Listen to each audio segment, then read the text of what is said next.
Hello guys, hope you're doing well. Welcome to my today's analysis.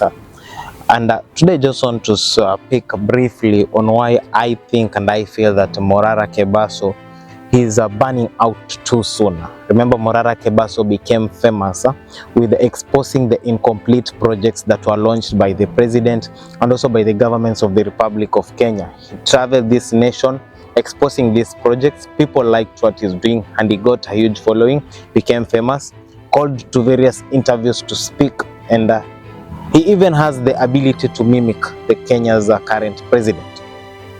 But along the way, Morara Kebaso, we have seen him, he has come, launched his own political party called the Inject Party, and it's not so much famous.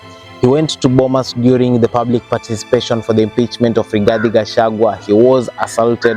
People expected the likes of Kasmuel to speak because Kasmuel and Morara seemed to fight for the same goal during that time. But Kasmuel didn't speak. He later explained. But also, there was a reason why Morara was attacked, and he was injured, took himself to the hospital. After that, like, a lot has happened in a short duration of time, in a span of less than let's say 8 months, on the tenure of Morara Kebaso in the limelight of Kenya and politics. Now, there are reasons, according to me, that I feel like Morara is burning out when it comes to the political game of this country. Remember, I once told that politics is a chess game, and it's a chess game right now between Morara and the likes of Raila Odinga, the likes of Jimmy Wanjigi, the likes of William Samoei Ruto, the likes of Wajakoya. And this chess game, I feel like Morara Kebaso did not play his chess very well. Because number one, if you check a chess game, kuna kuangana pawns, kuna kuangana rooks and all that. Morara, he's him alone. And I just want to share 3 reasons why I think Morara Kebaso, come 2027, he might not even be that much influential when it comes to the game of politics and being in the limelight of Kenya's politics. My name is Movali Derrick, and welcome to the Political Spotlight. Now, first and foremost, Morara Kebaso is alone and inexperienced. When I talk of inexperience, I'm speaking about his experience when it comes to Kenya's politics. When you do campus politics, you cannot say you have the experience to play national politics, because the campus politics is totally different from national politics. And Morara Kebaso has played campus politics. He knows the bits or the snippets of the game, but he does not know how the full game is played. When you come to the outside politics, you need to plan your game very well. And you cannot say you have planned your game in less than 6 months or in less than 8 months. You have to study the game, you have to plan your team, you have to prepare your team, you have to amass your resources to come together. You need to plan everything to the end. In the book 48 Laws of Power, there is a law that says plan all the way to the end. And to me, this is something that Morara Kebaso failed to do. He is inexperienced. He didn't get the mentorship to enter the outside political space. Yes, people can vote you in, but you need a mentor, you need endorsement, you need someone to endorse you.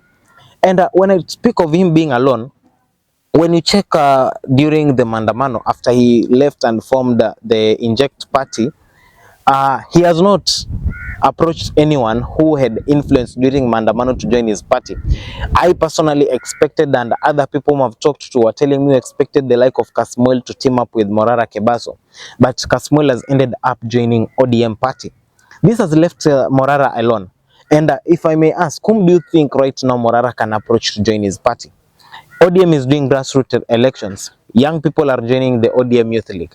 UDA nayo iko in campuses, forming its campus wing, and it's recruiting people at the campus level to join their party. Like, each party is planning itself for the 2027 campaign, but Morara Kebaso is not planning himself for the 2027 campaign, so for the 2027 election. When he was speaking about his political ambitions, he said that people told him to vie for presidency, but I don't think people telling him to vie for presidency is enough reason for him to create a political party. In the 48 Laws of Power, law number 23 says, concentrate your forces, focus on one thing. And you see, Morara started with exposing the government projects. Then he later comes to form a political party. These taints you as a politician who is using these projects, failed projects, as a stepping stone into the political space.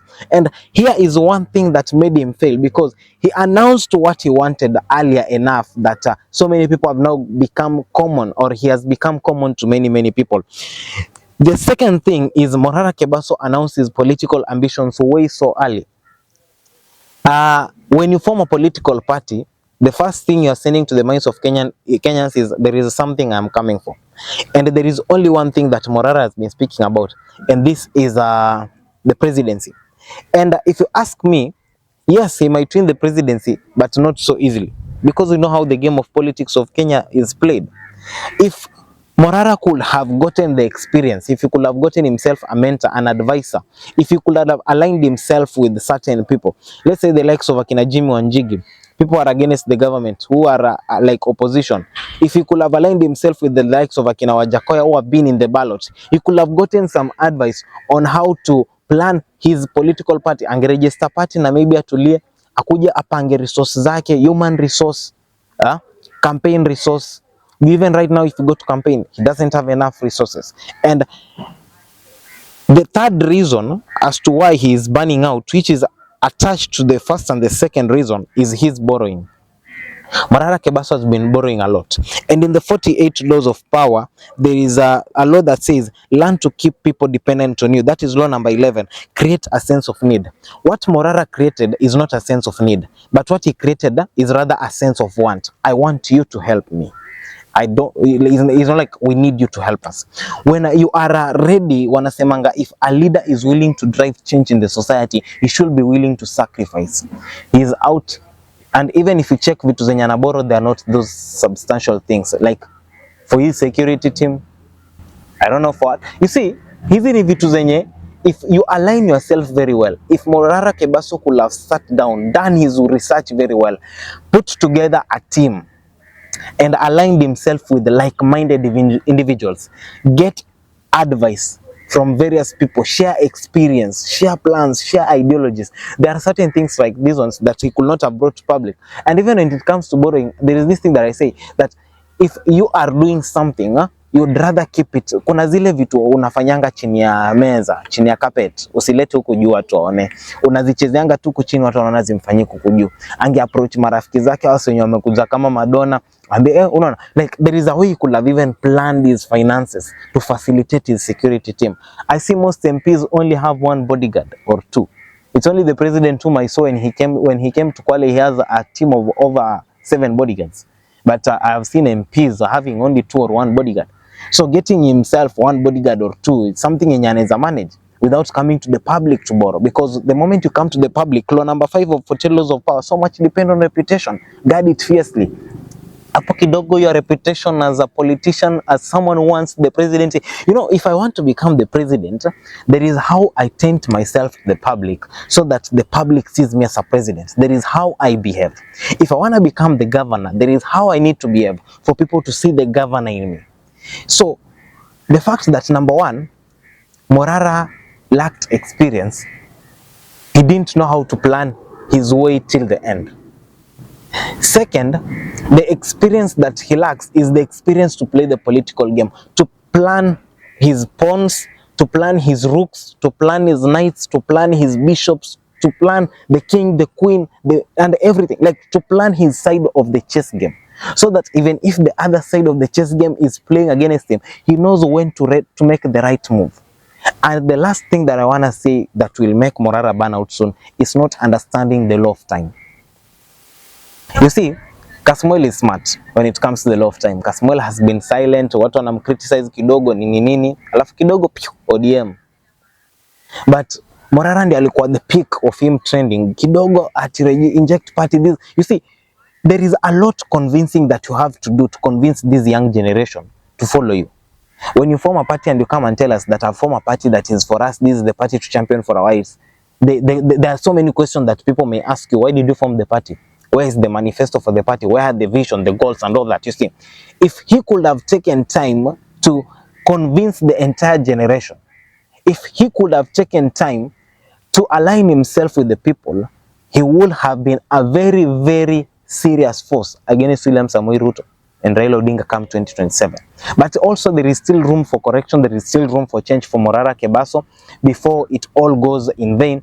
He can start by looking for people who are like-minded, or akina likes of akina Jim Wanjigi wakae chini waongee, because if you look, Jim Wanjigi also has the potential. He has been in the game for nearly 20 years. He has been helping politicians, and the moment you sit next to a great man, you learn a lot from him, even by just observation.